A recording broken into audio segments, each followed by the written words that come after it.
ამერიკის კონგრესში რამდენიმე კვირის წინ რესპუბლიკელების მიერ ინიცირებულ კანონპროექტს საპირფარეშოების შესახებ ამხელა გაგრძელება თუ მოყვებოდა, ვინ წარმოიდგენდა? კაპიტოლიუმის შენობაში ტრანსგენდერების მიერ ქალების ტუალეტის ბლოკირების და მჯდომარე საპროტესტო აქციის შემდეგ თითქოს ყველაფერი უნდა დასრულებულიყო და უნებათა ხელვა ჩამცხრალიყო. ყველამ თავისი მოსაზრება გამოხატა და მორჩა. მაგრამ არა, როცა საქმეში ტრანსები არიან ჩარეული, იქ დაპირისპირება ბულინგი და LGBT პროპაგანდა დაუსრულებელ სახეს იღებს. მიზეზი ჰქონდეთ და ქალად გადაკეთებულ პომადიან კაცებს რა გააჩერეთ. სანამ ახალი თემა არ გამოუჩნდებათ ტუალეტი და კაბიანი კაცების მიერ ქალების საპირფარეშოთი სარგებლობა, მათი დღის წესრიგის მთავარი საისტერიკო საკითხი იქნება. ამჯერად დიდი დაპირისპირება და გამიშვი გამატარე სოციალურ ქსელებში ატყდა. არის ამერიკაში ერთი ძალიან ასე ვთქვათ პრადვინუტი ტრანსგენდერი საირუს ვეისი, რომელიც კომპანია Google-ის მიერ გადაღებულ საშობაო რეკლამებში მონაწილეობს და კანის მოვლის სხვადასხვა საშუალებებს უკეთებს რეკლამას. როგორც ხედავთ, ბრიტანული Boots-ის მიერ გადაღებული საშობაო ტრანს რეკლამა ერთადერთი არაა. რეკლამის LGBT პროპაგანდისათვის გამოყენება, როგორც ჩანს, წლევანდელი ფერადი მოდის ახალი ტენდენციაა. მოკლედ ეს საირუს ვეისი, რომელიც ბიუთი ანუ ლამაზი ბლოგერების კატეგორიაში გადის, არ ვიცი რა კრიტერიუმებით არიგებენ ამ სტატუსებს, მაგრამ ფაქტია ეს ბიოლოგიური უკუღმართობა ინფლუენსერებისათვის ძალიან ბიუთი ბლოგერია. და აი ამ ბიუთი ბლოგერმა გადაწყვიტა თავის თავზე აიღოს თავისნაირი პომადიანი მამაკაცების უფლებების დაცვა, რომლებიც ქალების ტუალეტის სარგებლობისათვის იბრძვიან. როგორც ხშირად გათამამებულმა და გათავხედებულმა ტრანსგენდერებმა იციან, ბატონმა საირუსმაც ბრძოლის ტაქტიკად უმრავლესობაზე თავდასხმა და ადამიანების შეურაცხყოფა აირჩია. ყურადღების სწრაფად მისაქცევად ტრანსბლოგერმა იმ ჯამთელი ქალბატონების დაცინვა დაიწყო, რომლებიც პოზიტიურად გამოეხმაურნენ კონგრესში დარეგისტრირებულ კანონპროექტს და კმაყოფილებას გამოხატავდნენ იმ ფაქტით, რომ ამიერიდან ქალთა საპირფარეშოების გაყოფა აღარ მოუწევთ კაბაში გამოწყობილ მამაკაცებთან, რომლებსაც ყველაფერთან ერთად ყველა მამაკაცური ღირსება თავის ადგილზე აქვთ. ამ პომადიანმა საირუსმა კი გადაწყვიტა ეს კმაყოფილება ამერიკელ ქალებს როგორმე ჩაამწაროს და გამოაცხადა, რომ ყველას, ვისაც ეს კანონპროექტი გაგიხარდათ, ჰომოფობები და ტრანსფობები ხართო. თქვენ არ გაინტერესებს ტრანსების დაცვა და მათი ადამიანური უფლებები, რადგან გძულთ ტრანსგენდერებიო. ამერიკაში ადამიანები ასეთ ეპიტეტებზე ძალიან წვავედ რეაგირებენ, ამიტომ სოციალურ ქსელებში დიდი დაკა-დაკა დაიწყო. მიუხედავად იმისა, რომ ყველანაირი ლოგიკა და საღიაზრი ჯამთელი ჰეტეროსექსუალების მხარესაა, საირუსი თავისი არაბინარული მომხრეებით ღიად და დაუფარავად დეზინფორმაციის გავრცელებაზე გადავიდა. მან ყველა, ვისაც ქალების ტუალეტში კაცის შესვლა არ მოსწონს, დაადანაშაულა უსაფუძვლო შიშებში. დაიწყო მტკიცება, რომ ტრანსგენდერების მხრიდან გოგონებზე ძალადობა ქალების ტუალეტში თურმე არასდროს მომხდარა. ის და მისი მომხრე ტრანსები უტიფრად ირწმუნებოდნენ, რომ ძალადობის არცერთი ფაქტი არ არსებობს და ეს ყველაფერი მცდარი წარმოდგენებია, რომლითაც საწყალ ტრანსებს აბულინგებენ და მათი არჩეული გენდერის მიხედვით ტუალეტში არ უშვებენ. სოციალურ ქსელებში გახურებული დაპირისპირების დროს LGBT თემის პროპაგანდისტებმა ისიც კი იკადრეს, რომ არგუმენტად არ არსებული გამოგონილი კვლევა მოიშველიეს, ვითომ და ანტიდისკრიმინაციულ კანონმდებლობასთან დაკავშირებით ჩატარდა რაღაცა კვლევა, რომელმაც დაადგინა, რომ ტრანსგენდერების მიერ ქალების ტუალეტში გოგონების გაუპატიურების ფაქტებს ადგილი არ ჰქონიაო.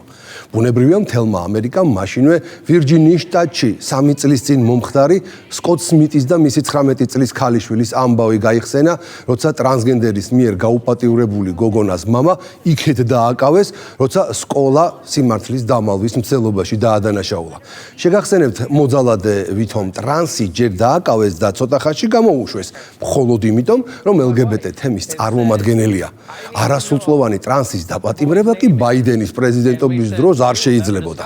რაც შეეხება ბიუთი ბლოგერ საირუს, სკოტების საქმის ხსენების შემდეგ ტუალეტების დაპირისპირებაში იგი აღარ გამოჩენილა. სოციალური ქსელები ახალი დაპირისპირების ტალღამ მოიცვა. 100,000 ამერიკული დოლარიდან დაწყებული სტარტაპი დღეს კი ყველაზე ძვირადღირებული ამერიკული ტექნოლოგიური გიგანტი ფსევდოლიბერალური სამყაროს მიერ დანერგილ გაუკუღმართებული ცხოვრების წესის პოპულარიზაციას უერთდება და საშობაოდ ჯანსაღი საზოგადოების ტერორზე გათვლილ რეკლამას ასაჯაროვებს. დიახ, საუბარია Google-ზე, მსოფლიოს უმსხვილეს გიგანტ საძიებო სისტემაზე, რომლის ისტორიაც ჯერ კიდევ 1995 წელს სტენფორდის უნივერსიტეტში დაიწყო. Google-ის საძიებო სისტემა, რომელსაც მსოფლიო ბაზრის 60%-ზე მეტი ნაწილი უკავია, დღეს LGBT იდეოლოგიის პროპაგანდისტად გვევლინება. მაშინ, როდესაც ნათელი გახდა, რომ კონსერვატიულად განწყობილი მოსახლეობა ვოუქიზმის იდეით შეპყრობილ კომპანიებს სერიოზულად უპირისპირდება და მათი LGBT პროპაგანდის მსხვერპლი ვერ ხდება, უდიდესი კორპორაციები ჯანსაღ საზოგადოებაზე ზეწოლას სხვადასხვა მეთოდების გამოყენებით კვლავ ახორციელებენ. მაშინ, როდესაც ვხედავთ, რომ ტრანსგენდერები ყველა მეთოდის გამოყენებით ცდილობენ ქალთა დამსახურებები მიითვისონ, გიგანტი კომპანიები LGBT პროპაგანდისტებს ამაში ხელს უწყობენ. საშობაო ვიდეო რგოლების და სარეკლამო კამპანიების LGBT იდეოლოგიით შეფუთვა და ტრანსგენდერებზე გაფეტიშება, როგორც ჩანს, მარკეტერებისთვის წლევანდელი წლის მთავარი პრიორიტეტი აღმოჩნდა. ბრიტანული ბუთსის მიერ გადაღებული საშობაო ტრანსრეკლამიდან ერთი თვეც არ იყო გასული და საზოგადოებამ ახლა უკვე Google-ის რეკლამაში ქალის სტატუსით მოვლენილი წვერიანი მამრი იხილა, რომელიც კანის მოვლის სხვადასხვა საშუალებებს რეკლამას უკეთებს. არადა 10 წლეულების განმავლობაში ცნობილი ბრენდებისა და კომპანიების სარეკლამო რგოლები სუპერმოდელებისა და უნაკლო ქალების სახელთან იყო დაკავშირებული. უნაკლო გარეგნობისა და აღნაგობის მქონე ნამდვილი ქალების, რომელთა გამოჩენასაც მთელი მსოფლიო ყოველწლიურად დიდი ინტერესით ელოდა. თუმცა რას ვხედავთ დღეს? მანდილოსნებად გადაკეთებულ და კაბებში გამოწყობილ კაცებს, რომლებიც დღეს ქალურ სამყაროს მთელი ძალისხმევით ისაკუთრებენ. კანი ძალიან მშრალია. ზამთარში სიმშრალის დრო არ არის, როდესაც წინამდენი დღესასწაული მელოდება. საბედნიეროდ ვიცი საშუალება ელემისი, რომელიც ჩემს სიახლოვესაა. დატენიანებული კანი ეს საჩუქარია ყველასთვის გაფორმების გარეშეც კი. ბედნიერ დღესასწაულს ვუსურვებ ჩემს თავს. რეკლამაში, რომელიც Google-ის საშობაო შოპინგის კამპანიის ნაწილია, ნაჩვენებია 30 წლის ტრანსი, საირუს ვეისი, რომელიც ზამთრის სეზონზე მშრალი კანის მოვლის საშუალებებს ეძებს. ამჟამად ტრანსგენდერი Amazon Prime-ის talk-show-ს Influenced-ის თანაწამყვანიცაა.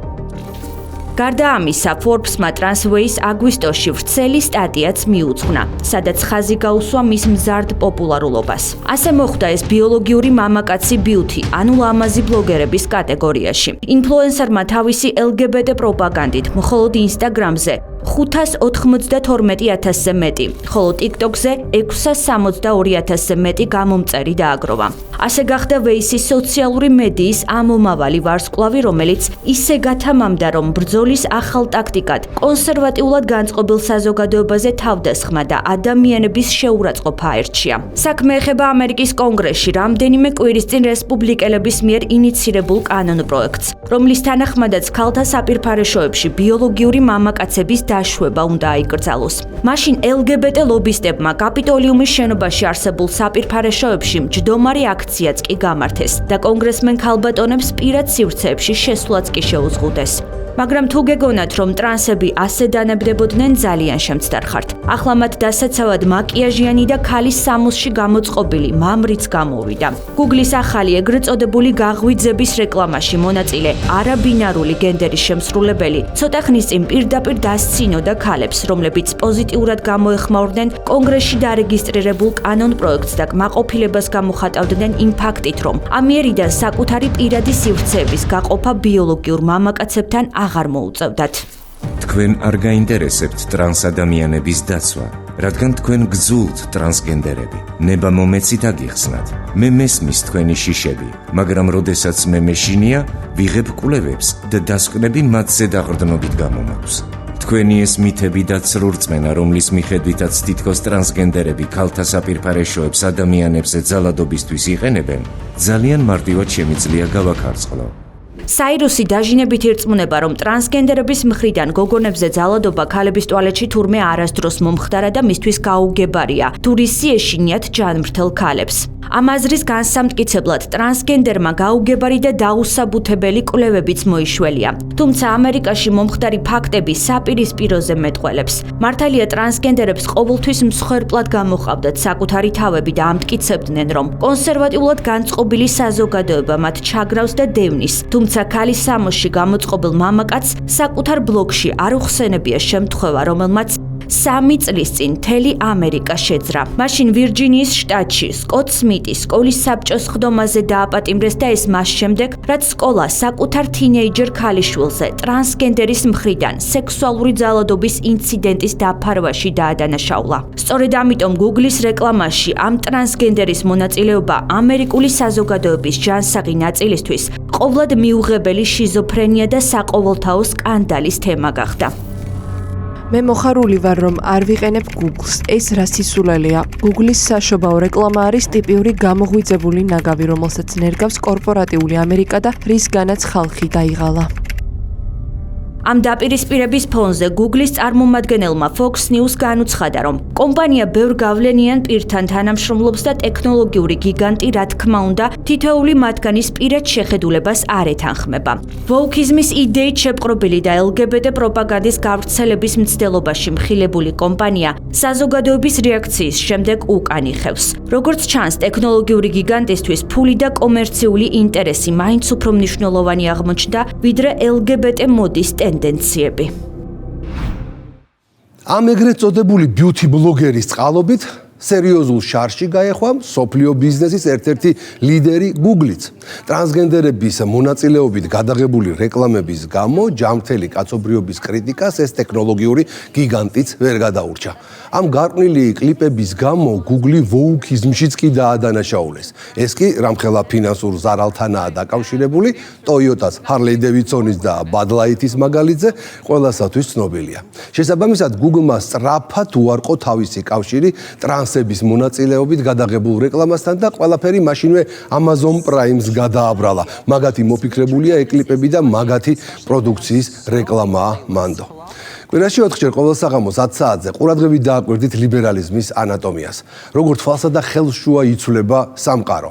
ფსევდოლიბერალური იდეოლოგია, რომელიც მის აპოლოგეტებს მარადიული ეგონად გაზაფხულის თოვლივით ქრება. ადრე კომპანია, რომელიც გეი მეგობრული არ იქნებოდა, ისეთი ბულინგის მსხვერპლი ხდებოდა, რომ ჰომოფობის და ტრანსფობის იარლიყი არ ასწდებოდა. ეს კი სერიოზულ ფინანსურ სირთულეებს ნიშნავდა.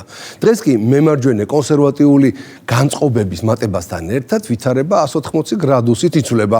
ტრანსგენდერების მოყვარულ კომპანიებს ბოიკოტს უკვე კაცობრიობის გაცილებით დიდი, ანუ ჯანმრთელი ნაწილი უცხადებს. ეს კი ფინანსურ პრობლემებს კი არა, სრულ გაკოტრებას ნიშნავს, რომელსაც თქვენ წარმოიდგინეთ, თვით Google-იც კი შეიძლება ვერ გადაურჩეს. დროებით.